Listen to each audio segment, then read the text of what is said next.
अस्सलाम वालेकुम स्टूडेंट्स। हम MGT 101 का GDP आया हुआ है, उसके वाले से थोड़ी सी डिस्कशन करते हैं। GDP बड़ा सिंपल सा है और छोटा सा है, बिल्कुल एम 2-3 मिनट का GDP है। ठीक है, और 2-3 मिनट में इसको कंक्लूड कर देते हैं। बेसिकली उसने हमें 4 ट्रांजैक्शंस दिए हैं और वो ट्रांजैक्शंस के नीचे हमें रिक्वायरमेंट्स दे रहा है और वो कह रहा है कि बताएं कि इनका सोल्यूशन क्या होगा।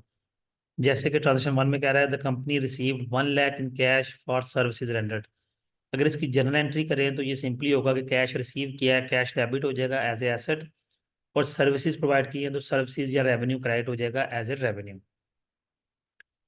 अब उसका रिक्वायरमेंट ये है, वो कह रहा है कि इसका इफेक्ट इक्विटी पे क्या होगा, इक्विटी इंक्रीज होगी, डिक्रीज होगी, या कोई इफेक्ट नहीं होगा।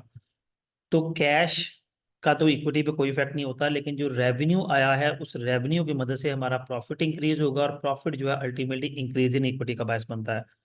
तो ये हमारा सोल्यूशन है। सिर्फ इसी तरह आपने एज ए सोल्यूशन मेंशन कर देना है। Transaction 1 increase in equity. फिर ट्रांजेक्शन 2 है office equipment was purchased on credit basis 5 lakh. 5 lakh का ऑफिस इक्विपमेंट जो है वो क्रेडिट बेसिस पर परचेज किया गया है। तो इससे लायबिलिटी इंक्रीज हुई और एसेट इंक्रीज हुआ है। लेकिन उसकी रिक्वायरमेंट है कि वो बताएं कि ग्रॉस प्रॉफिट का इसका क्या इफेक्ट हुआ है। तो जो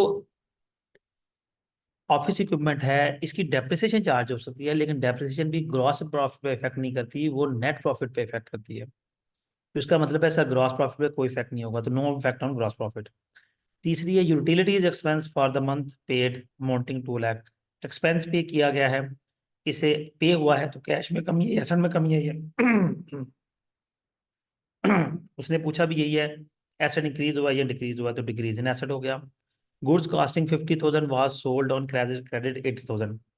गुड्स 50,000 की थी, क्रेडिट पे 80,000 की बेची गई, तो क्रेडिट पे बेची है तो वो अकाउंट रिसीवेबल कहलाता है और वो एसेट होता है। लेकिन उसने कहा है कि लाइबिलिटी पे इसका कोई इफेक्ट, क्या इफेक्ट होगा, तो इसका लाइबिलिटी पे कोई इफेक्ट नहीं होगा। ये हमारी 4 ट्रांजेक्शन हैं जिनके नीचे इफेक्ट भी दे दिए गए। ठीक है, यही सिर्फ सिंपली आपने इतना सा उस पर पेश करना है। उम्मीद करता हूँ आपके लिए अंडरस्टैंडिंग होगी।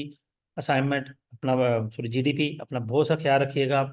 और जाने से पहले जो जो स्टूडेंट्स चैनल पर नए हैं चैनल को सब्सक्राइब कर दें, चैनल को सब्सक्राइब लाजमी किया करें, किसी भी चैनल को आप देखते हैं सब्सक्राइब किया करें। इसका आपको कोई इफेक्ट नहीं होता, लेकिन अल्टीमेटली उसके लिए एक मोटिवेशन बन जाती है जो इतनी मेहनत करता है आपको हेल्प प्रोवाइड करने के लिए। अपना बहुत सा ख्याल रखिएगा। अल्लाह हाफिज़।